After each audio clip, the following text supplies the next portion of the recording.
So, How cool is that? yeah, very cool. Hi, Jill. Hi. Hi, you guys. Hi, Jill. Hi. Welcome. Let's see. I'm Jill Bodonsky. Hi. Hi, Jill. I'm your teacher. Let me just see, because we had a class this morning. I want to see who, let's see, we have Sarah was here this morning. Hi, Carrie. Hi. Hi, Lee. Hi, Karen. Welcome back. Just getting pens. What? Getting pens, colorful pens. Oh, get colorful pens. I have colorful pencils. Can't live without. We Okay, are the greatest people. I'm at work. I'm limited. Oh, you are. Oh. Aw. I'm so sorry. Where are you working, Carrie? I'm in a clinic, family practice clinic. Okay. So. And we are missing, let's see, there was 4 people here this morning, 4 people. So we have a boy in the class. Ooh, the signature man. Yeah. So he was missing today. I'm glad there's one. He'll balance things out. Yeah. Right. Right. He had some stuff today, so he missed today. And if you miss, these are recorded. Have you guys been on the Zoom, this platform before? No. No. So when each person talks, they come up on the screen, then it might be better if you go up to the right-hand corner up there where it says view and hit gallery view. That seems to be the best view. So we look like the Brady Bunch. Yeah. There you go. Cool. So, Oh, there we go. yeah. That's better. Does that work better? Yeah, Yeah. it does. Yeah, so we can see everybody. Yep. And then if you go down to the bottom, if you ever need to chat, like if I start talking in tongues or going off on a tangent about my family or something, just hit chat, and you can chat with everybody, or you can chat with, you can talk to each other and go, what the hell did she just say? Or you can me or whatever you want to do there. And share screen. There might be a time when you have something you want to share, and that's really cool. But everything comes up from your computer, so you have to kind of close things. So we don't, see all your dating sites and stuff like that. I'm like talking about me. Yeah, and then you can mute yourself up, and if you scroll over your little picture, there's a mute, and then you can mute if you want to talk, and I can mute you, and sometimes when there's noise out there, we mute.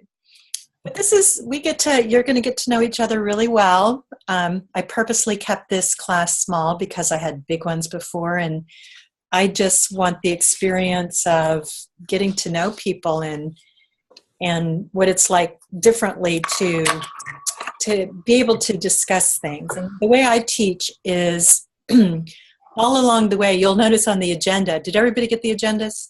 Yes. Yeah. All 3 handouts? Okay, you'll notice I put little tools underneath things. What you're going to be learning are tools I've discovered work in the creative process. And they're really different tools than you may have been taught before. That seems to be a really distinctive model. Of course, there's overlap with other things. People are catching on, covering up my neck. They're catching on to the small step approach to things. And, a lot of good stuff is catching on out there. It's a really good time to take a creativity coaching course because for 2 reasons. This one in particular, because this one is also has mindfulness with it. This is not creativity coaching just for writing and art. It's kind of creativity for life, because life is creativity. The way we choose our thoughts in the morning is like choosing paint from a palette. And how you paint your existence is totally dependent on the thoughts you choose to think. And one of the biggest blocks we have are the thoughts we're used to thinking and not questioning them. So we have to question our thoughts. So what we would be talking about are the tools all along. We'll be starting with an experience today because a lot of this coaching is experiential. We don't get on the phone with a client and say, what do you want to do next week? Okay, you're going to do that. Okay, see you next week. We get on and talking about creativity is being in the creative process. So when you'll notice if you talk about creativity to a friend of yours, you're getting all sorts of ideas, you're taking it to the next level. So there's just talking about the creative process will take us to the next level, but being in it and actually experiencing it can bust a lot of blocks like fear and resistance, and sometimes just getting started is one of the biggest blocks. So we'll be doing that, so you'll be learning, and as we talked about this morning, this is about you, because if you're a creative person, you need to be, oops, did we lose somebody? We did. We did. Oh no, sometimes that happens. There she is. Come in. Are you back? We lost you, Leanne. Sorry, I got signed out. Oh, okay, that happens. I don't know how that happened, but I'm back. It's the gremlins. They Yeah, it is. It is. I'm back though. yeah. Yay. Oh, what was I talking about?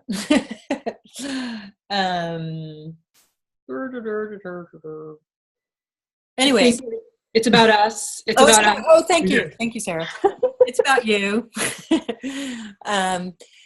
Because sometimes when we're in helping professions and we're a creative person, we kind of put our own, my internet connections on it. Sometimes on this thing, it freezes up. So if it freezes up, you're not going to hear what I say. And just let me know when it unfreezes that. You know, I'll probably go from, anyway, the most important part of this course is,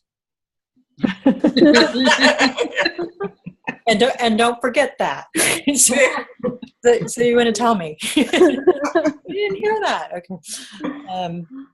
Anyway, what you're going to be doing is choosing a creative project.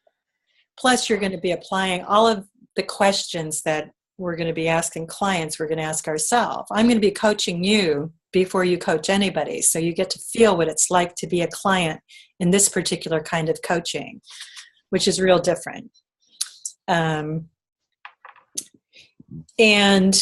so if you're a creative person, you need to do your creativity, not only for yourself, but for anybody you're going to work with, because creativity is like one of our most coveted possessions. So if we're doing it and if we're coaching somebody and they're surpassing us, and they will surpass us, that's just, they're going to be working there differently.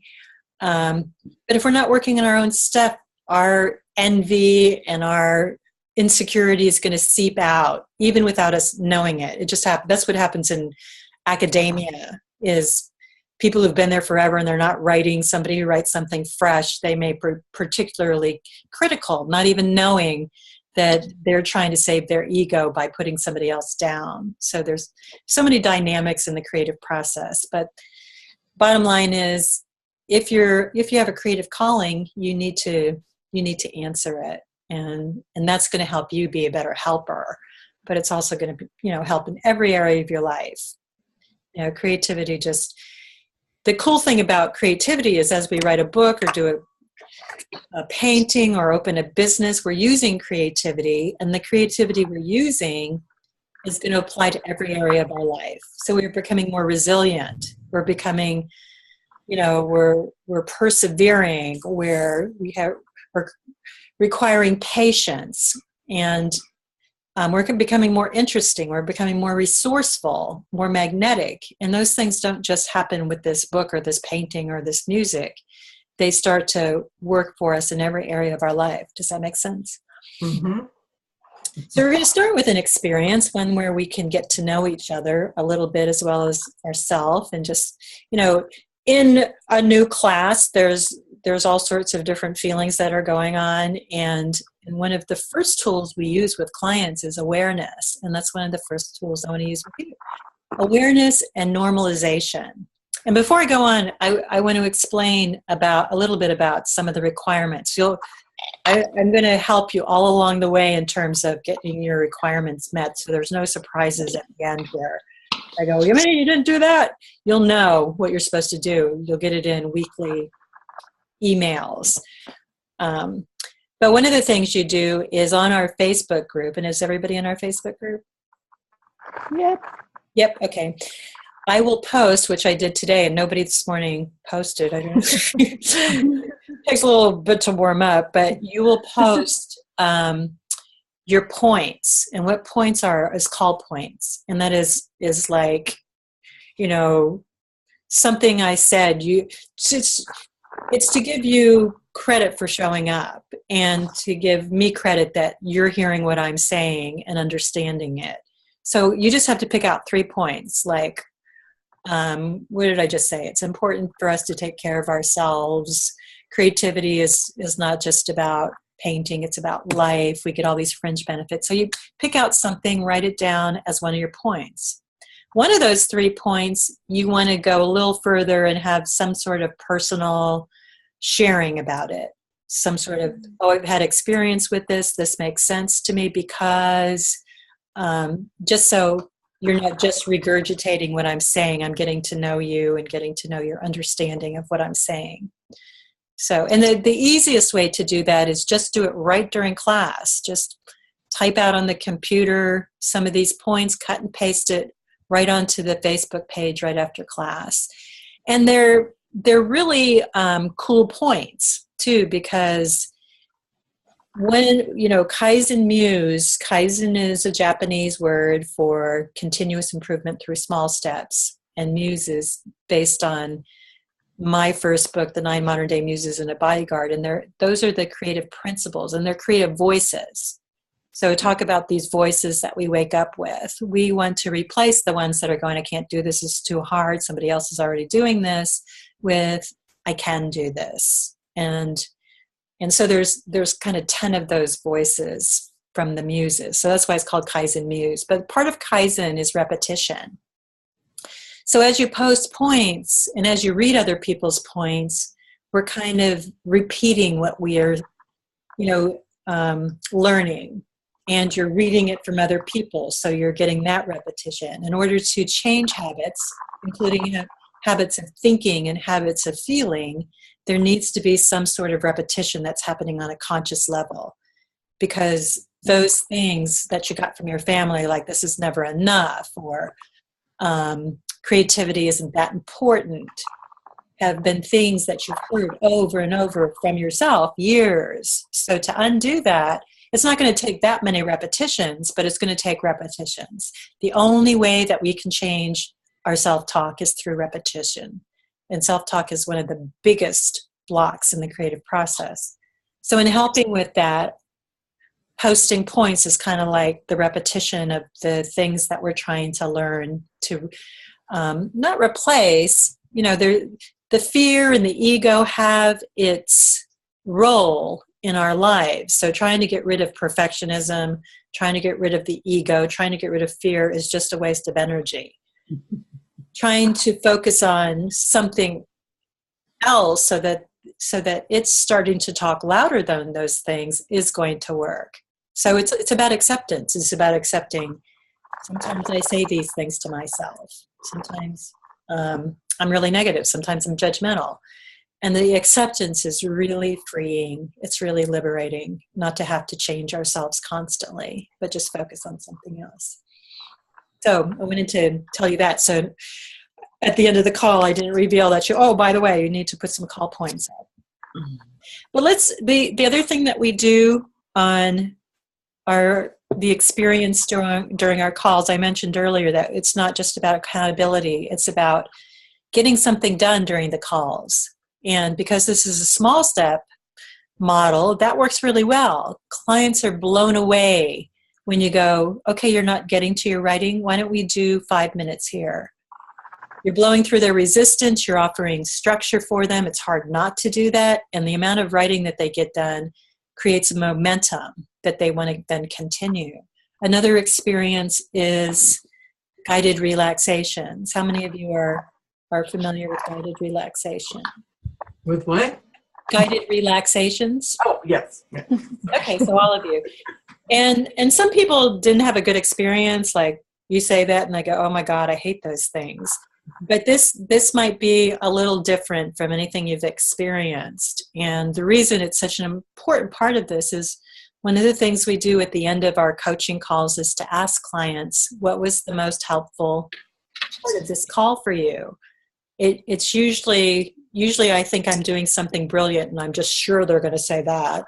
And they surprised me with something different. It was the guided imagery. It was the fact that you said at the very beginning of the call, just let something go. So important to ask that question so that you can use it with that same client over again.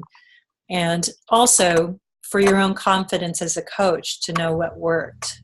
You know, we just have brains that focus on what doesn't work or what I could have done better. And we need to get in the habit of focusing on what does work. So we're going to do a guided relaxation now. And I think before we do it, I'm going to shift up the order we did this morning since Sarah's here, and I'm going to do something a little different.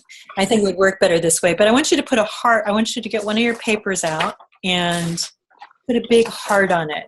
Just draw a big heart that you can, like that, and right inside of.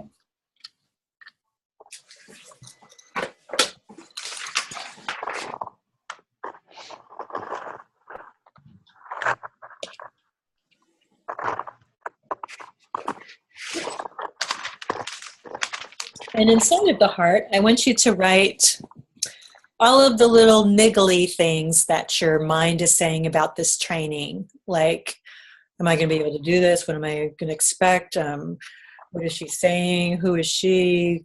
Who am I to do this? What did I get myself? Just everything that you notice your mind is saying that doesn't feel particularly good about. And if there's nothing, you don't have to make anything up. But just usually it's pretty common that at the beginning of a training there's some talk like, what am I going to do? Whatever. It's different for everybody. So I want you to write that down in your heart.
One thing that happens with your subconscious when you do something like this is like later on tonight when you're taking a shower or something, you go, oh, I have another one.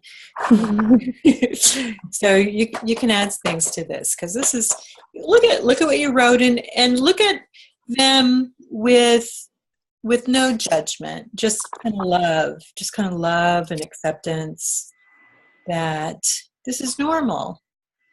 And what you can write beside it, if you so choose, is there's nothing I need to do about these things but accept them. I am human, and it's normal to feel these things. I'll say that again. There's nothing I need to do with these things but accept them. I am human, and it's normal to feel these things.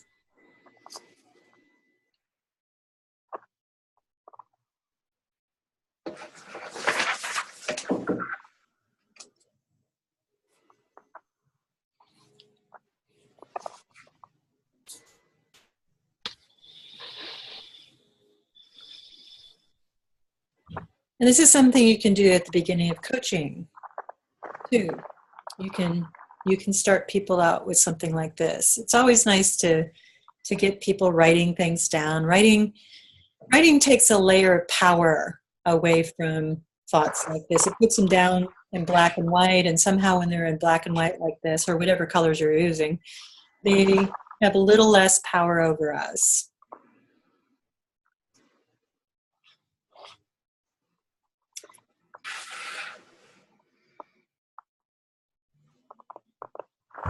So I want you to do a second picture, this time a big circle that you can make into like a hot air balloon, because these are the things that lift us.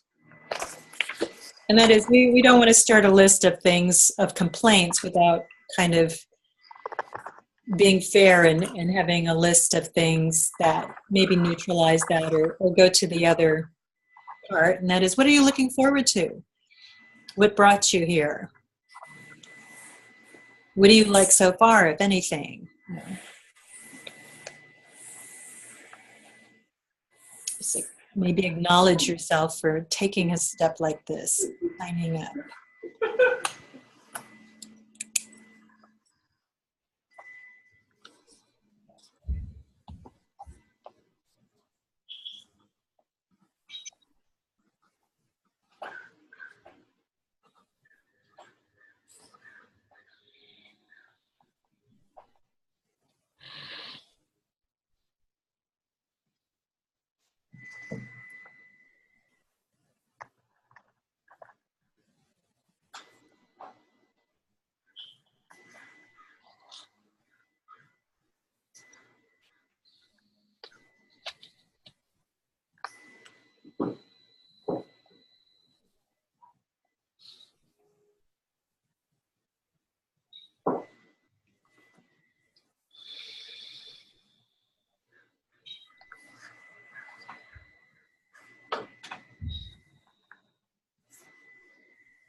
So what did you notice about that process? Anything?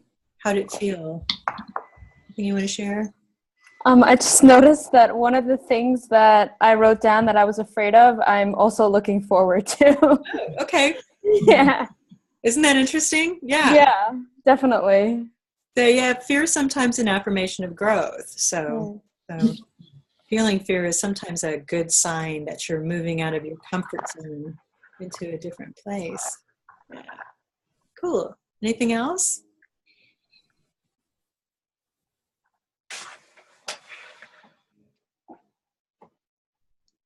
I do this too. I love doing the second one because it's like you were saying, Lee, when you do it and you go, I'm like going, another training, there goes my free time. This is a lot of work. And I wrote, I love meeting new people. I love this stuff. I love learning new ways to teach this. So it's interesting how we have two selves. We have the grouch and the fearful and the ego, and then we have this maybe higher side, this more wise side. And they both have two definite feelings to them and affect how our body is when we think one way or the other. One of them feels better, one of them feels like more energy, and the other one feels heavier. And those things actually affect our health. So let's do a little guided relaxation. So take a moment and just put things down and rearrange your body so it's comfortable.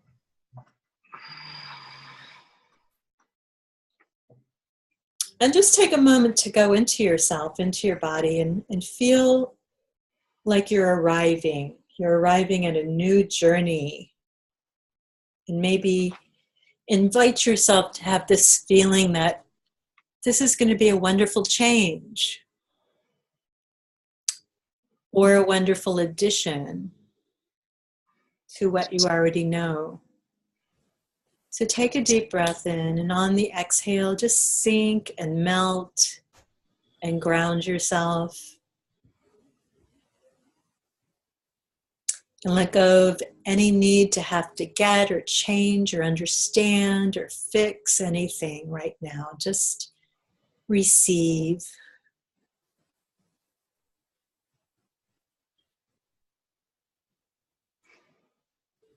And just feel your breath move through you like a river of peace.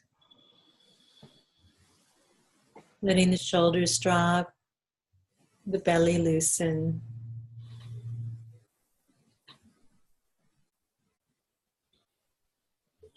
Just feel relaxation move through you, just like sand through an hourglass.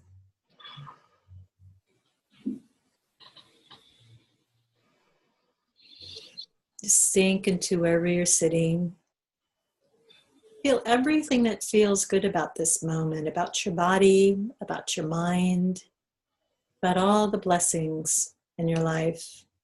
And if that's hard, just allow a little of that to happen.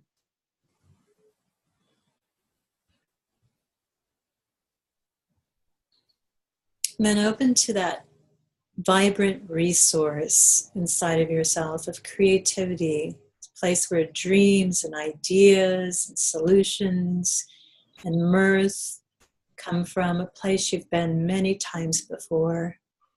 Just feel it opening, and as it opens, allow it to design for you this garden where you're at the beginning of it, as you're at the beginning of this training. Allow it to design itself to please you. See what colors come up, what shapes. Are there fountains or waterfalls?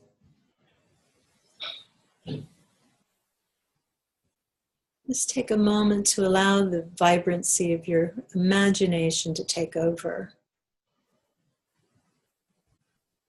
What do you feel? Is there a breeze? What smells are there? What sounds?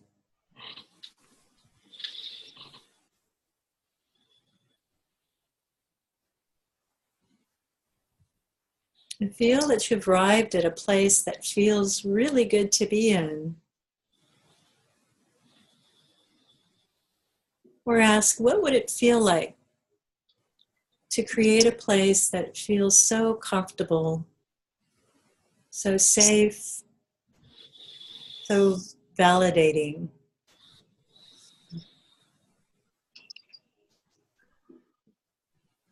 So look at the garden path. Just kind of take a peek as to what is in the future, in the near future for you in this class, what things are opening. Just knowing that as you move down this path, you discover new things about yourself that empower you, that bring you confidence, that bring you more fulfillment.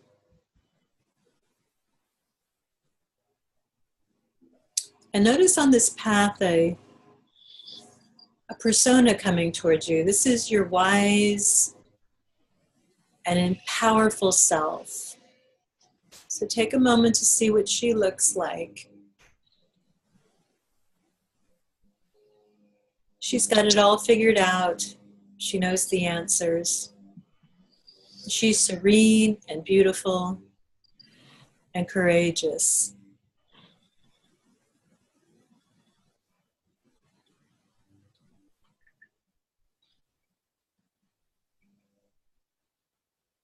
And she's going to give you a message about this garden path, about what's called you here and what's in store for you, or any kind of advice that you may need.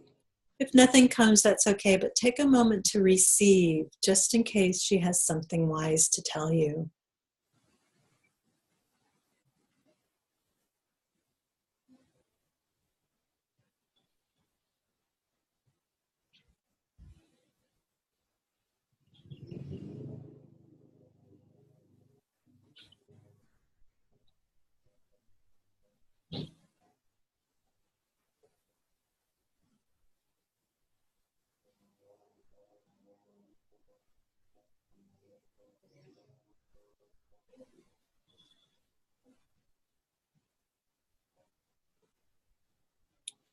And awaken just enough to continue this process on the page. So just slowly begin to open your eyes. And as if she's talking to you, begin by writing on this path. And it may be what she just said, or it may be something that just comes out differently.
So, how was that experience?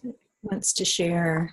You can share any part of it. You don't have to share your writing. You can share how it felt. What did you get from it?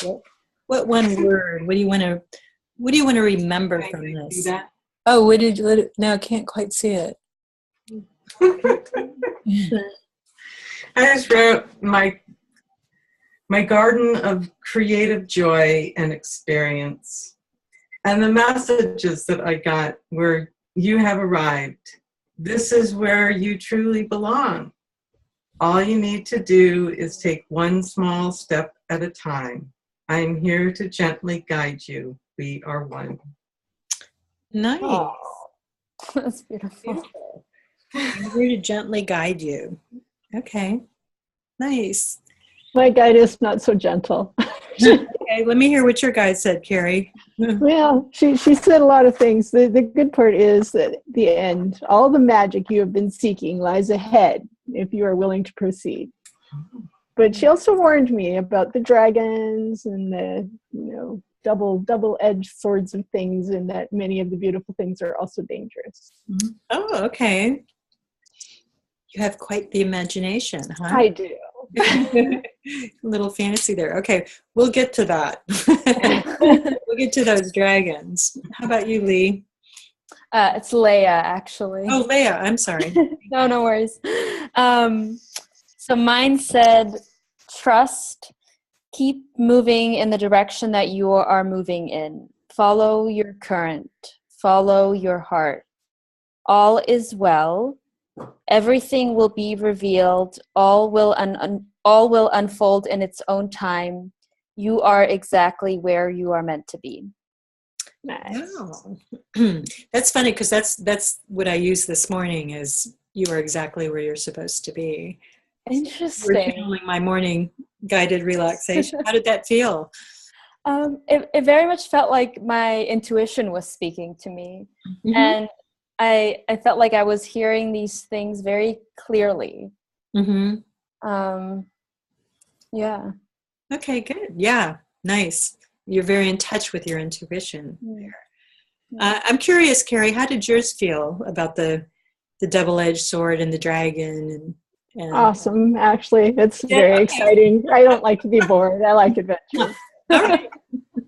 And I just want you to notice the difference between those two. You know, one is there's dragons, and the other one is you're just exactly where you're supposed to be, and honoring those differences, and just allowing and checking in with each other and seeing how that felt.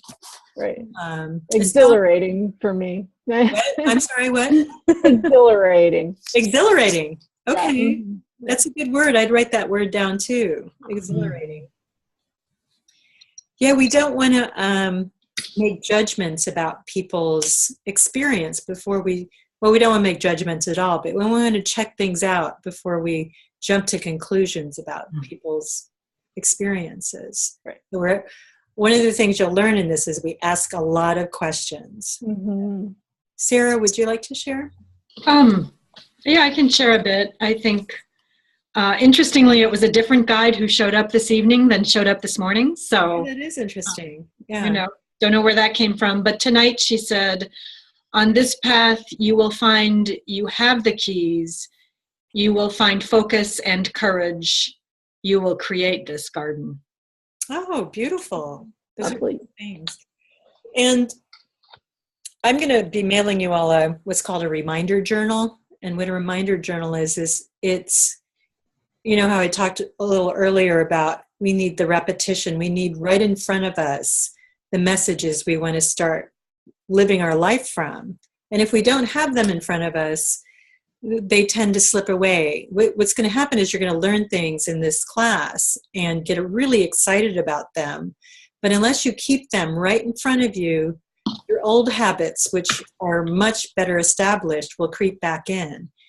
It's the experience, if you've ever gone to a self-help seminar or even read a book and just thought, this is it, I figured it out, this is so cool. And then 2 weeks later, you're like, what happened?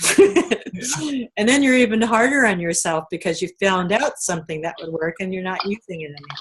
So you're learning to just keep it. It's maintenance. We don't brush our teeth and go, okay, my teeth are brushed, or work out once and go, okay. And it's the same thing, but it's just not as tangible. So we see that our teeth and we feel that our teeth need to be brushed, and this is a little bit more elusive, but it still makes a huge difference in our life to keep in front of us. And it was interesting this morning, and we'll get to that. I'll tell you. I always want to tell everybody everything first. So much I want to tell you, but all in its own time. So the people we work with, one thing that comes up in people's little heart is, who am I to do this? You know, who am I to be a creativity coach? Mm-hmm. You know, what do I know about creativity? If somebody wants to come and be a better writer, I don't know about writing. I had a portrait painter one time. I have no idea how to paint a portrait, but I do know that she was a perfectionist, and she could barely lift her brush because she was so immobilized by her expectations. I know what to do with expectations. I know what to do with immobilization. I know what to do with perfectionism, overwhelm, resistance, self-sabotage, fear, self-talk. And those are the things you're going to be learning about. So you're like a football coach. A football coach doesn't need to play football or know how to, well, they need to know how, but they're coaching somebody else to do something that they know how to do well. So if somebody comes to me and goes, I want to write a novel, can you help me write a novel? I will go, no, I don't know how to write a novel. I know how to get you to, I know that writing just takes writing, and I know how to get people writing. If somebody comes to me and says, I want my pictures up in a gallery. Can you help me get my pictures up in a gallery? Because I'm not going to be happy until they're up in a gallery. I say no. No, I can help get you into the process and to the process that works to get your paintings up into a gallery. But I can't promise you your paintings are going to be up in a gallery. I can't promise you you're going to write a book that's going to get published, because in the creative process, that doesn't always happen.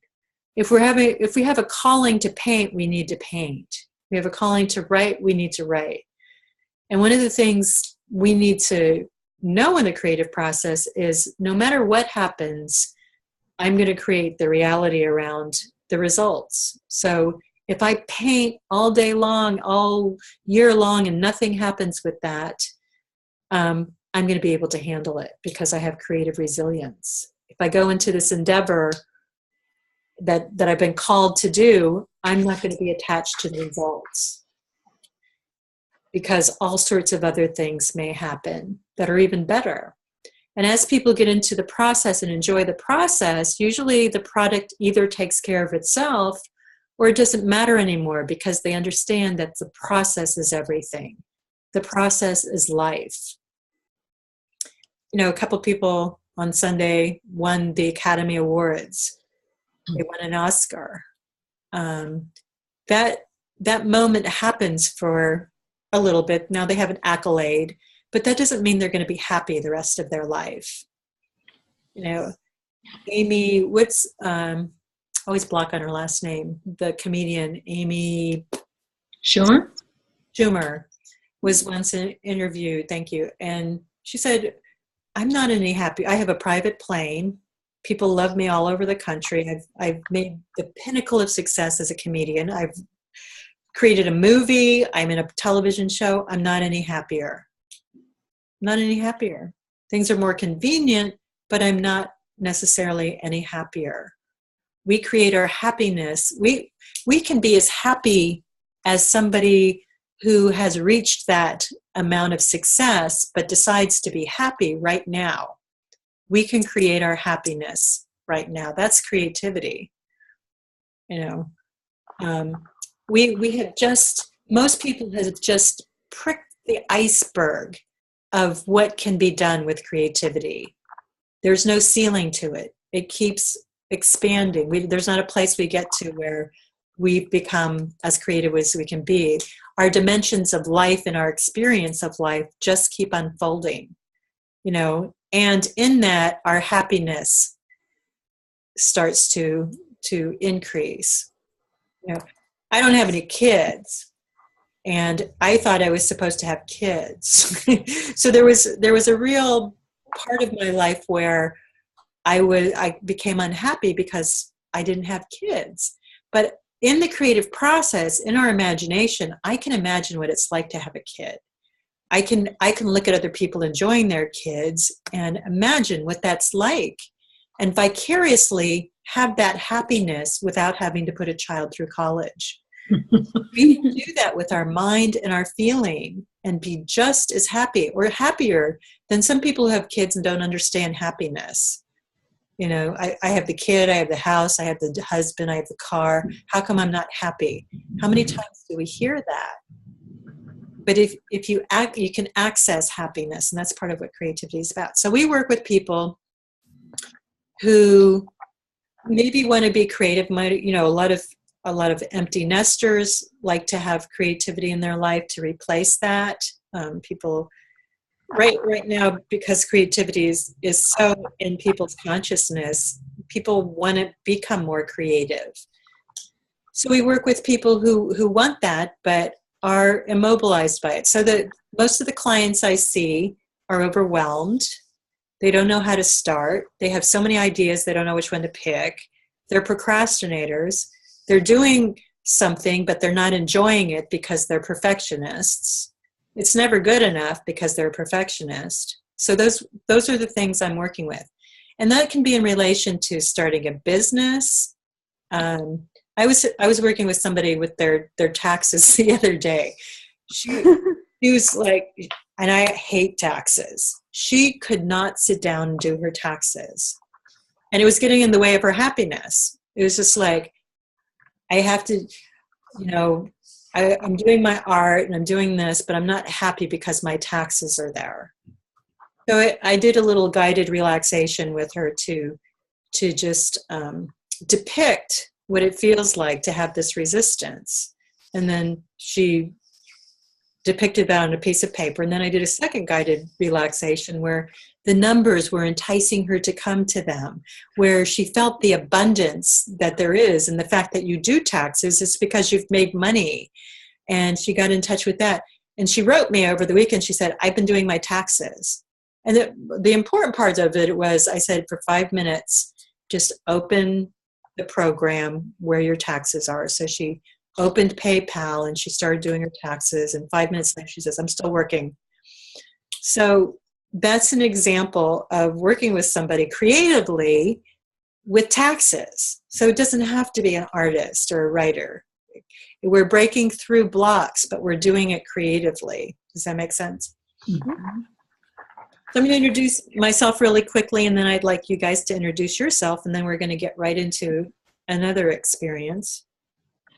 Did anybody else want to share about your guided relaxation? Anything? Okay. So the way my background is in occupational therapy. I started with occupational therapy and psychiatry and worked with a psychiatrist and doing projective drawings with kids and adolescents. So he interpreted them, and I took kids down and had them do crafts to help them with their self-esteem because when you're dealing with art, you're dealing with your life. How we approach a project is how we deal with our lives. So when we give somebody practice with organization, with persevering with a project, we're also giving them practice with doing that with their life.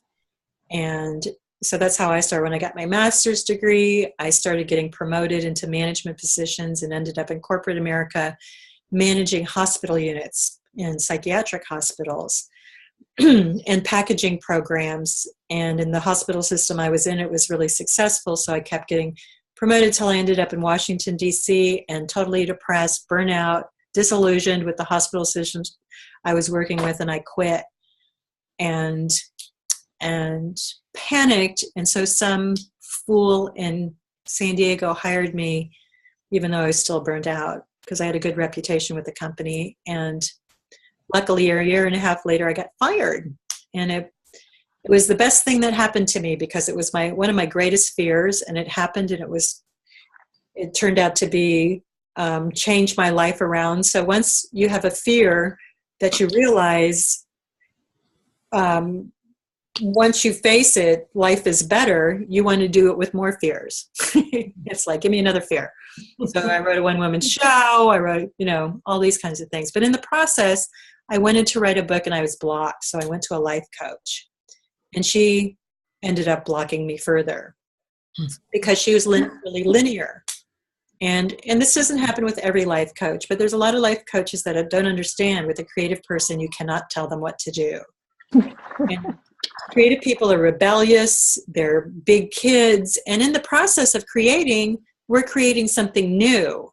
We're rebelling against conformity. We are rebelling against what's in existence. So we have to rebel. So saying to somebody, okay, do this is going to make them not want to do it, even if it's the right thing, because you've taken their power away. And you're going to learn what works. So it's going to be really hard. And it's the hardest part of practice labs. Even though I tell people this is the hardest part of practice labs, and you're going to keep telling people what to do, and you don't want to do that. Some of the first things are going, well, why don't you break it down to small steps? So we don't do that. There are ways of telling people what to do with questions. What if you broke it down to small steps? Or I catch myself lecturing to people all the time, and then I stop and go, how does that feel? Am I on track here? Does this make sense to you? And they can say yes or no. And I think that happened this morning. I gave somebody a suggestion. They said, no, that wouldn't work. When I asked them, does that work for you? And they said, no. So we're constantly asking questions. So what I did with this coach is I told her what she needed to say to me in order for me to write my book. I said, you can say you can get 3 things done, but you get to choose what they are. Then I thought, wait a minute, how many people are life coaches? At least this kind of life coach, blocking. Got my book written. I started teaching. I was teaching the Artist Way before I wrote my book, so I taught the Artist Way for 6.5 years, and then came up with my own tools because I found the Artist Way blocked people too. It freed people in many ways, but it brought resistance up for people because it's a very rigid system. Write 3 pages every day. You have to do an artist day every week, and people wouldn't show up to class because they hadn't got their 3 pages done. You know, they wrote 3 times a week, so they felt like they failed. So we don't want that. The everyday thing is something you'll see in art and writing and all of these creative genres, but you can lead people to alienating their craft, because a perfectionist who thinks they're supposed to do something every day and does it 5 times a week thinks they're doing it wrong sometimes. So we're giving people permission to let go of some of the rigidity and the unrealistic expectations. So I started 12 years ago, or almost 13 years ago now, back in 2004. And at the time, somebody recommended the book, The Kaizen Way. And I had just written my first book, The 9 Modern Day Muses and a Bodyguard. And what those are these creative principles. And one of them is about small steps. And he recommended this book, and it just kept coming up. You know, it's one of those synchronicity things. It was on the internet. Somebody recommended it. It floated by in a cloud. So I finally read it, and it blew me away because it explained why small steps work so well from the brain's point of view. And so I emailed this guy, Robert Maurer, and said, you must work with me. And he's such a swell person. He said, okay. And I drove up to Santa Barbara and told him I was putting together this curriculum, and he agreed to help teach it. So he will teach a class live, but you'll also listen to some of his recorded calls. Fascinating individual, and just a wealth of information. And so we'll have him teach a class. So that's what happened. And over these 12 or 13 years, it's evolved, and it's kind of blown me away in terms of what it's done for people, what it's done for myself. You can apply it to everything. You can apply it to grieving. People have used it for grieving and building businesses and just living a better life, because people don't realize how many perfectionists are out there, how many people have this rigid notion of what happiness is and how we're supposed to live. And this model will help them enjoy life a little bit more. There's a lot of perfectionists who are drawn to take this program. So if you're one, don't feel bad, because there's really good parts of perfectionism, by the way. Mm-hmm. And we'll talk about that too. So I want to get to know you. I want to get to know, I forgot to ask this, just where you're from. And we have somebody here from Finland who's in the morning class. Mm-hmm. And somebody here from, I think she's here from Denmark. I think she missed both classes because miscommunication. But where are you from? A little bit about your creative passion, how you found out about this coaching. So who would like to go first? Okay. Sarah, okay, go ahead, Karen. And Sarah gone because she already practiced. Oh, well, Sarah, go for it. Go ahead, Karen. Okay. So I'm from Linwood, Washington, which is about 20 minutes north of Seattle. Originally, I was born in Kalamazoo, Michigan, and I always like to say they let me out of the zoo. I've always been a very creative person, very artistic, but I was told when I was younger that I couldn't grow up to be an artist. And that's all I wanted to do, of course, was to be an artist. But I've always had that thread throughout my life. But it wasn't really until a few years ago, almost exactly 3, that I gave myself permission to live a creative life. And I actually did start with the Artist Way. Mm-hmm. And in fact, I was just talking about that this morning in my group, that the Artist Way got me started. But I didn't follow the program like she has you do it. I had to, of course, do it my own way, because that's the way that I always do everything. Mm-hmm. Is my own way. Yeah. And I think what I got out of it was the intention. The daily, like you were saying, Jill, you've got to put it in your face. Every day you have to kind of have this reminder that this is what you want to do. And that's what it did for me. But a lot of it was trust, learning to trust that I'm on this path. I know I'm on this path. I don't know where this path leads, but I'm willing to keep following it and take the next step. And the next step, and the next step. Mm-hmm. And it's a very difficult path to follow, because you're almost at a complete loss. You have to hand over this trust. And a lot of that is handing it over to yourself, to trust yourself that you can make the next step. And that next step is important. Mm-hmm. So a few years I started down this path. At that time, I had to retire myself as a web designer because of health reasons. And I had no idea what I was going to do, but I knew that I wanted to do something I was passionate about. And I wanted to do something that would help people. And I wanted to do workshops or groups or something, and I had no idea what that really looked like, but I just kept going down this path. I did Toastmasters, I did this wellness program for group health, and anyway, I did all of these things, and they were kind of like little practice things that I learned, the next step. I learned all of these skills, and I was able to put it all together. And a year ago, I started a group on Meetup called The Visual Journal. And I had no idea what I had started. And people would tell me that. They'd go, Karen, you had no idea what you started. Yeah. This is amazing. Oh, and cool. I was just like, wow, I was just blown away by what I was doing. And now it's almost like, nobody's going to let me out of this thing. I started this thing, and I have 3 or 4 groups a week now. Wow.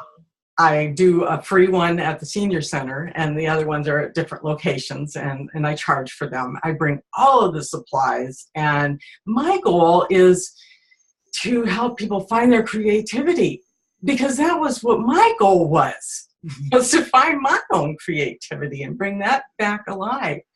And what's very interesting about what I'm doing is that I don't necessarily attract artists. I attract people that are curious and they're afraid. Mm-hmm. And they come to my group and they're like, wow, Karen makes me feel like I can do this. So I've kind of found this natural calling, and this coming to this class is just another step for me. Mm-hmm. And it kind of came to me one day. I have no idea how it came to me. I was on the internet, I was doing something, and all of a sudden this creativity coaching thing came up, and I was like, oh my gosh, what is this thing? And I got curious about it. And I was like, oh, I could really use this. This could really help people, And so here I am, and this is it. That's great. And I am sure part of what's happening with you is your passion. I can tell your passion, and passion is contagious. Yes. That's one of the ways to, I will be teaching marketing and logistics later on toward the end here. And a big part of that is being passionate about what you do. It makes it so much easier. You don't have to do this cold call. You don't have to do all of this stuff. Just being passionate is contagious, and being enthusiastic. So thanks. And I just want to mention something, because this morning our person from Finland started, and she was like, I'm an actress. I was in a really popular show, and I'm a yoga teacher, and I'm artistic, and I'm a songwriter, and I'm writing and painting. And what derails a lot of people in the creative process is comparison. And and a lot of people don't even start things, or they put themselves down and they go, oh my God, I don't want to go after her. So it's just important to know that we have antidotes to comparison, and it's one of the first things you'll learn about. You know, a lot of clients we won't even get because comparison has totally derailed them to even want to try. But when you're and it's so cool that you're working with people, because that's who I work with too, people who are curious, not necessarily the artists or the writers out there, but people that want to be creative and they want to start someplace and they're curious about it. And those are the people who are most vulnerable to comparison, because they're forging into a new area and they're looking, they're going, oh my God, other people are better than this. And all of the self-talk that goes with comparison. Comparison is a way to reject. It's a way to reject ourselves. Rejecting, and it's the ego talking. It's the ego and fear that's keeping us separate. So just know that, you know, one of the first things to know is to be aware of that. And when I'm aware of that, I have little tools that I use. And as we introduce ourselves, just know your history is just as valid. And one of the things we do is go into amnesia. We forget every wonderful thing we've done in our life when we see what other people are doing. And just a quick cliff notes for one of the antidotes is just to think to yourself, look what we're doing, instead of look what she's doing and look what I'm not doing. Just go, look what we're doing. And it helps as you're getting older. And I do improv comedy, so that's with a lot of 20 and 30-year-olds. So my ego will go, look how young they are. And now I go and I go, look how beautiful we are. And your subconscious doesn't know the difference. Your subconscious hears, we are beautiful. Or look what we are doing. Instead of, you know, I'm not good and they are, I'm old and they're young. So these are how we start to begin to change that self-talk. And we'll be talking about all these tools separately, but I'm mentioning them along the way so that you can start using them and start becoming aware of them. And I'm starting to give you the repetition that goes with them. So thanks, Karen. Thank you, because that's exactly why I'm here. I just want more tools to help people, because I see all of this stuff, you know, and I know what I can do to help myself, but I know that not everybody's me. Yeah, exactly. So thank you very much for doing what you do. Oh, you're welcome. Thanks for signing up. Yeah. Sarah, how about you?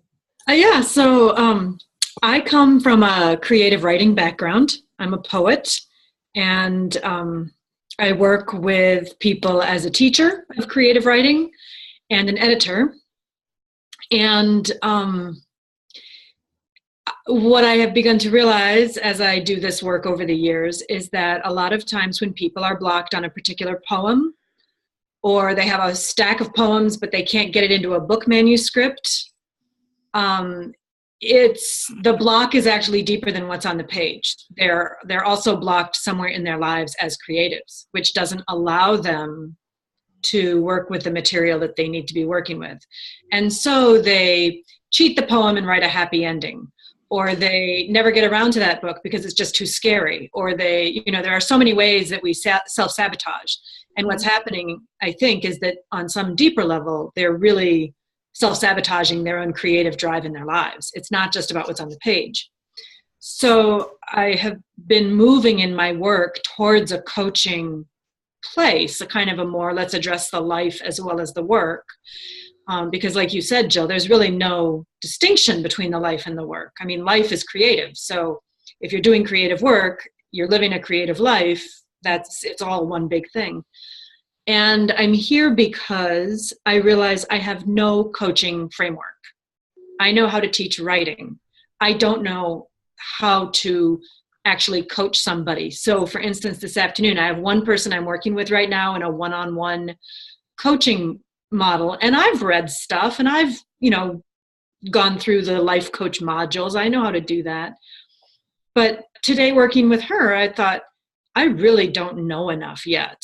I don't have the tools I need, especially with creatives, to help them deeper into their own process. You know, we can set a goal and she can meet a goal, but that's not necessarily a deep engagement. So that's why I'm here.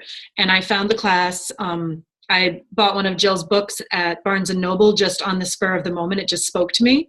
And then I read her bio in the back and I saw that she had this creativity coaching thing. I'm like, this sounds better than, like, a better fit for me than a lot of the life coaching stuff that I've been looking into. So what was it, a week ago, Jill, I think I went to your website and I said, oh my gosh, it starts in March and there's 2 spots open. I've got to be here. So I was one of the late arrivals, but I'm really, really happy and excited to be here.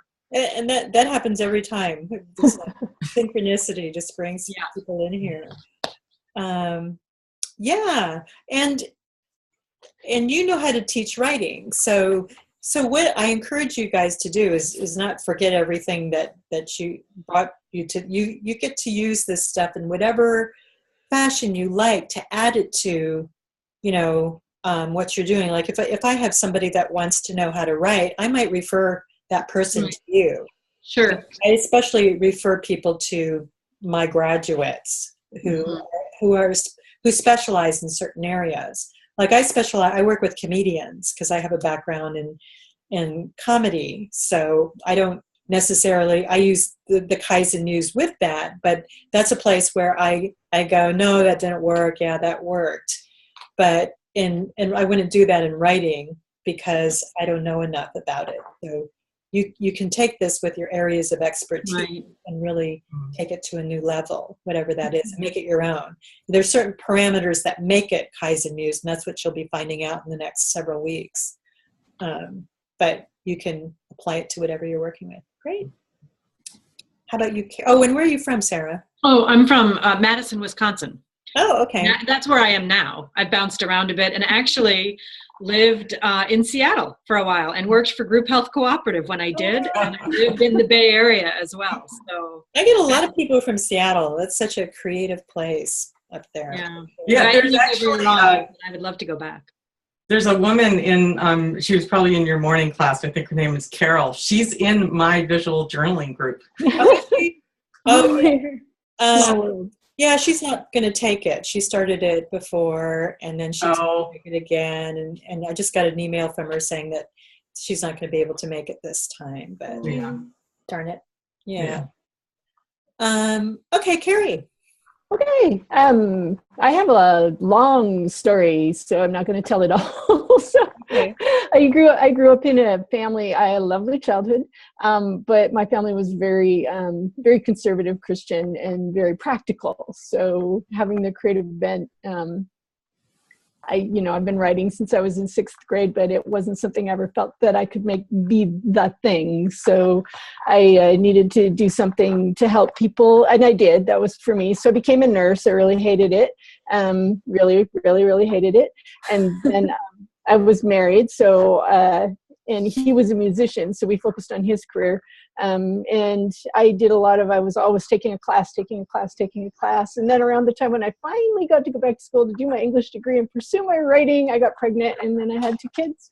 And it took me 10 years to write my first novel, and just was never really giving that letting it be the most important thing in my life. And then my husband died suddenly, and it was very, I'd been very safe and very practical until then, doing all the safe things. And that was the point where I really started to realize life isn't safe. You don't get to just, do this safe little path and hope everything's going to be okay. You got to do what you want. You got to go for it. So I really started on a path then of taking my writing very, very seriously, and I have been ever since. So I'm now multi-published, which leads to my current reason for being here, because I'm have a very complicated existence. I have 2 identities. One of my publishers wanted me to be Carrie Ann King.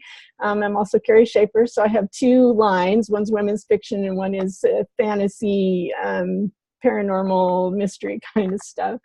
I also have to work for a living because I'm not making enough money at that right now.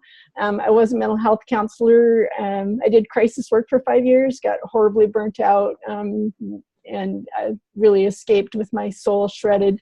So went back to nursing as a safe thing to do. So I've been hiding out for a couple of years, knowing that I was hiding out, healing, recovering, writing books, which now got me to the point where I have a actually fairly busy writing career, but I'm still working full time. And this is crazy because I don't have time to be the creative person I want to be.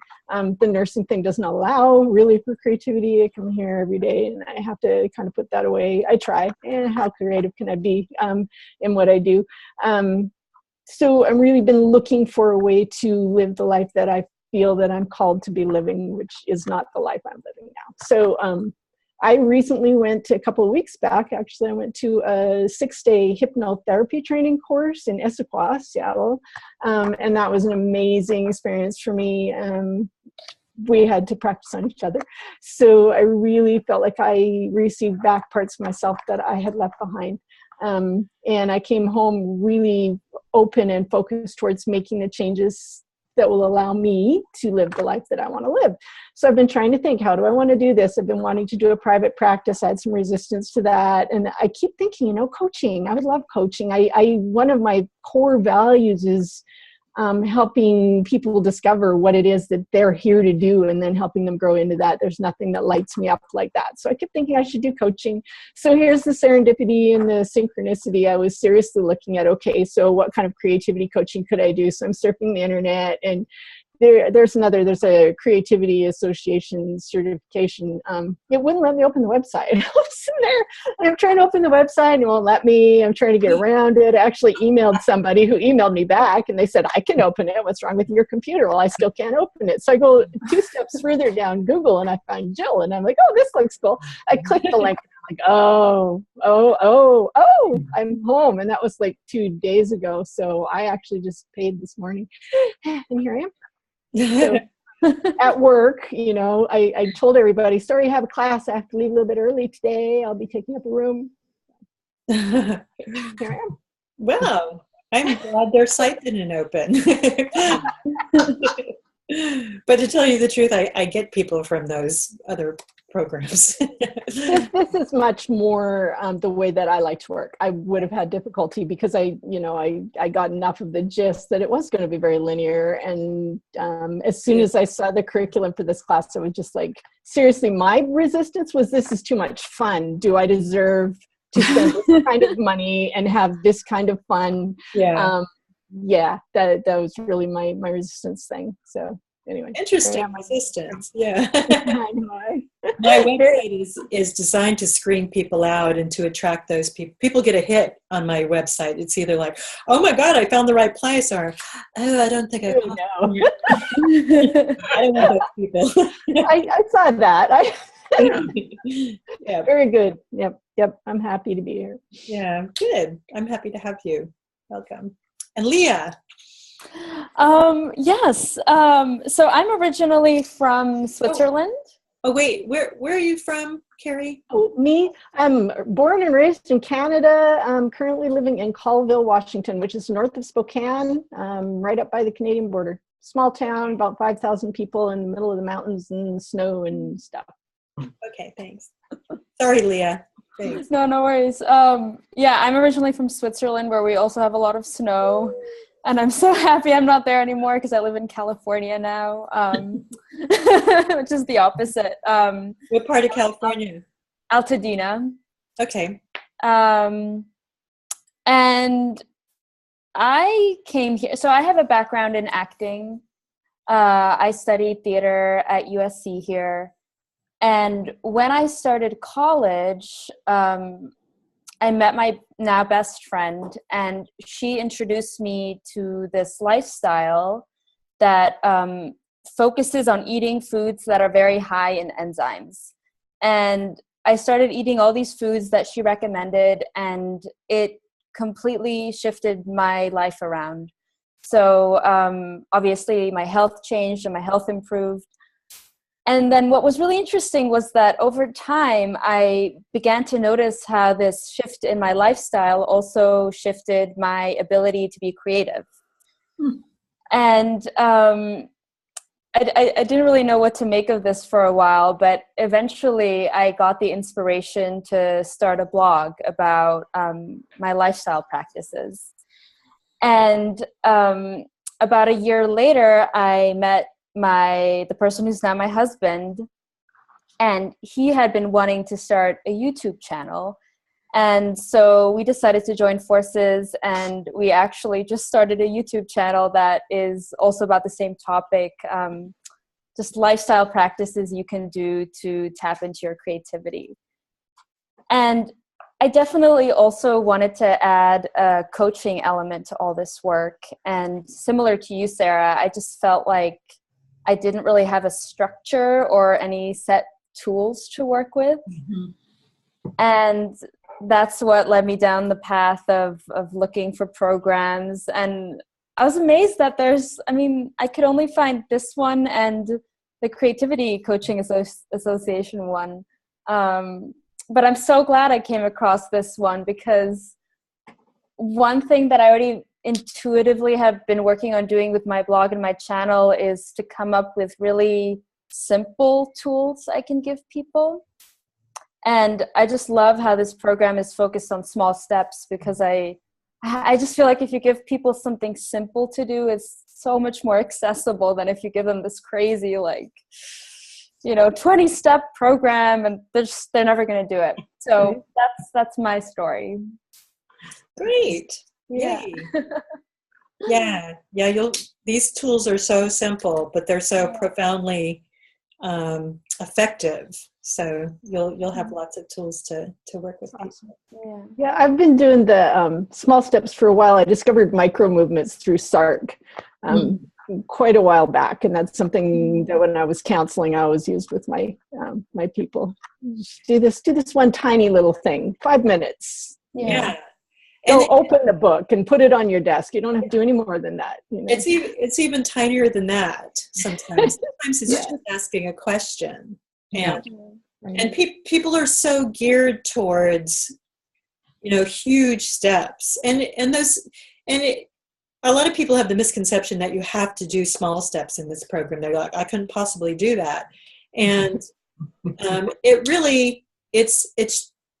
I like it, because I'm prone to getting overwhelmed. If you're a highly sensitive person, you have some overwhelm issues sometimes. Mm-hmm. And I have to do small steps. When I wrote all 3 books, I spent 12, 14-hour days writing them.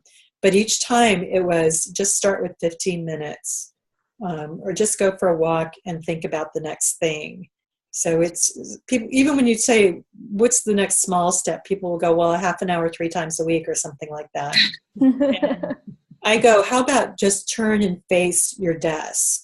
Mm-hmm. And it's so, and the trick is just to get people into momentum, because then they're going to stay there. And we're tricking the ego and fear, because fear doesn't bother with, oh, we're just going to turn ourselves to our desk. We don't need to talk here.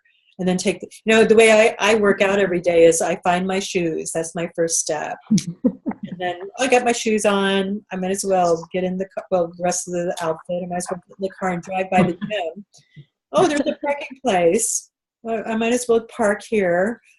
I might as well step on the treadmill. Oh, since I'm here, I might as well turn it on. So, it appeals to the child side. It's, the child side that's going, oh, this is silly, but I'm going to do it anyway. And it's so much easier and kinder and gentler than I'm going to work out 45 minutes. I got to do this. I got to get, and then we want to show up each time. We want to do that ritual.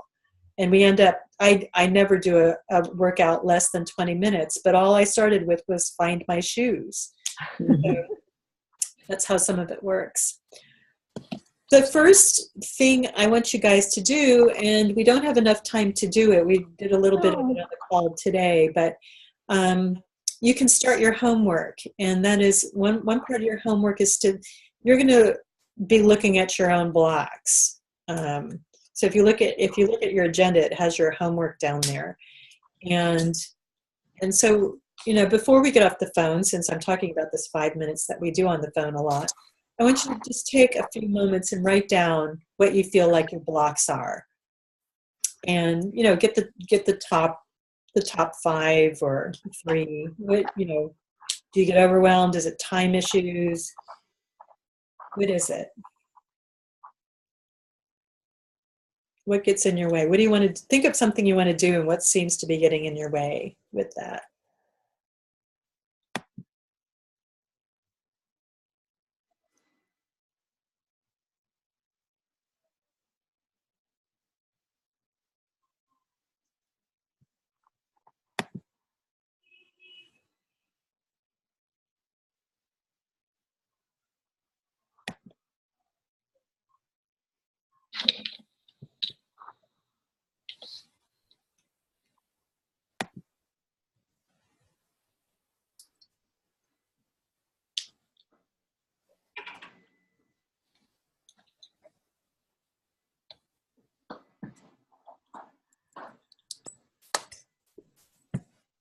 Sarah, what's one of your blocks that you're working on? Well, one of the blocks that I want to address during this training that we're in is I want to move into a new space and start doing some sketching and treating my doodling more seriously, but I've never identified that way. And so there's a fear block, and there's a block of kind of negative self-talk about, well, you can't do that. You don't know how to draw. You can't be that person. You're a writer. You're not so I really feel like there's actually a number of blocks around that issue, but I think a negative self-talk about I can't do it because I don't know how, because I never have.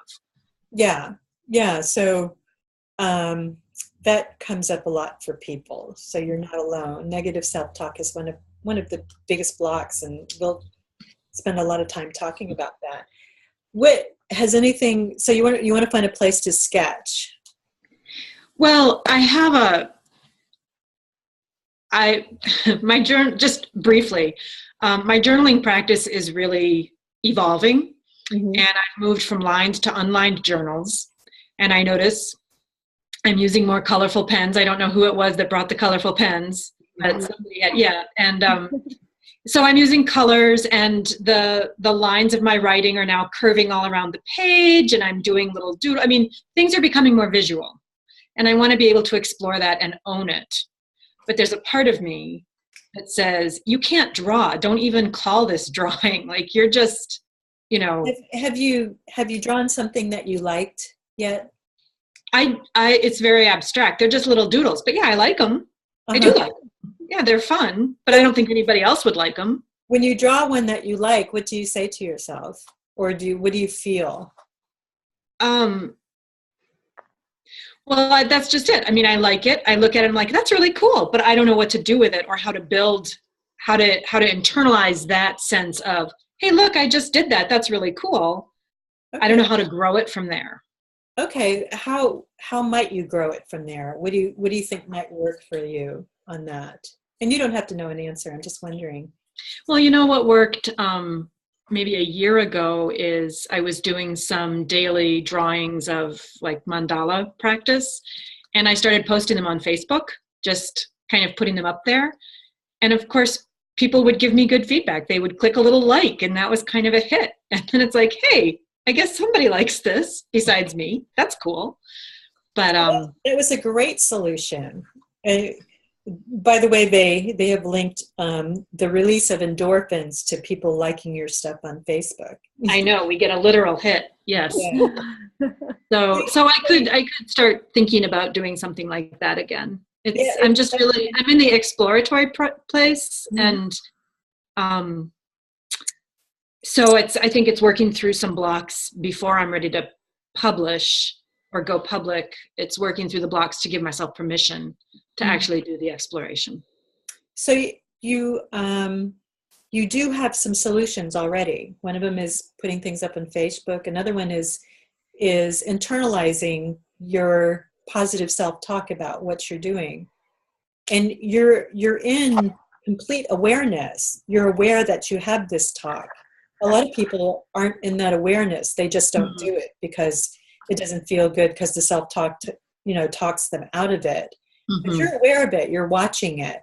So there's a lot of things that are already going on that are working. And as you pay attention to these things, they do build on themselves, including the question, how can I build on this positive self-talk? How does that question feel to you? Yeah, I think it feels good, and it feels like it also partners well with the how do I build on these little marginal doodles. It goes hand in hand. Yeah. You can use that one too. So those are two good questions to write down. Okay. And this is a important coaching strategy. Is somebody's not ready to go to the next level, our subconscious loves questions, and they will be working on questions. There's a little committee down there, and as soon as you ask a question, they bring out their charts and their graphs and start pointing out little solutions. But sometimes when you ask the question, how can I start building on these doodles, and not expect an answer, you're just asking the questions, all of a sudden you'll start building on the doodles. All of a sudden when you ask the question, how can I start building on this self-talk, you will notice that you're building on the self-talk because your subconscious is finding the answers. So what just happened here is, number one, I put you guys in victimhood. I said, what is wrong with you? What is wrong with you?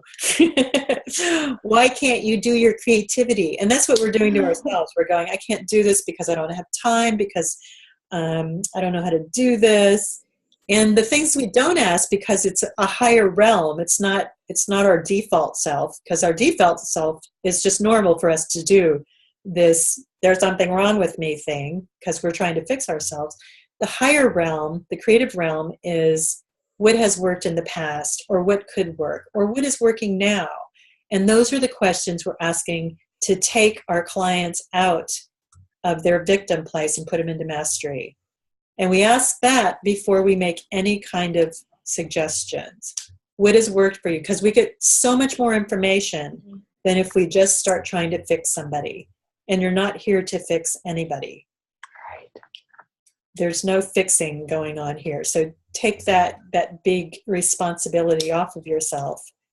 And know that questions can fix people. What would it feel like to start building on my positive self-talk?